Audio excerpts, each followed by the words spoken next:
الله الرحمن الرحيم. يا أيها النبي لم تحرم ما أحل الله لك تبتغي مرضات أزواجك والله غفور رحيم. قد فرض الله لكم تحلة أيمانكم والله مولاكم وهو العليم الحكيم. وإذ أسر النبي إلى بعض أزواجه حديثا فلما نبأت به وأظهره الله عليه عرف بعضه وأعرض عن بعض. فلما نبأها به قالت من أنبأك هذا؟ قال نبأني العليم الخبير. إن تتوبا إلى الله فقد صغت قلوبكما وإن تظاهرا عليه فإن الله هو مولاه وجبريل وصالح المؤمنين والملائكة بعد ذلك ظهير. عسى ربه إن طلقكن أن يبدله أزواجا خيرا منكن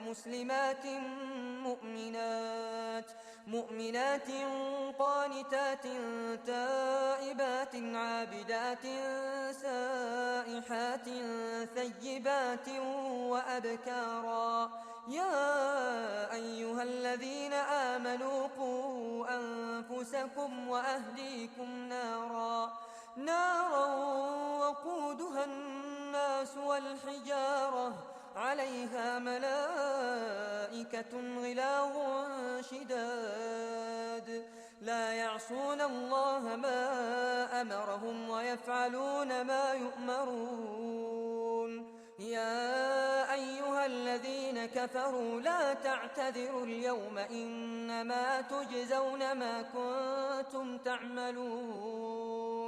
يا أيها الذين آمنوا توبوا إلى الله توبة نصوحا عسى ربكم أن يكفر عنكم سيئاتكم ويدخلكم جنات تجري من تحتها الأنهار يوم لا يخزي الله النبي والذين آمنوا معه نورهم يسعى بين أيديهم وبأيمانهم يقولون ربنا أتمم لنا نورنا واغفر لنا إنك على كل شيء قدير. يا أيها النبي جاهد الكفار والمنافقين واغلظ عليهم ومأواهم جهنم وبئس المصير.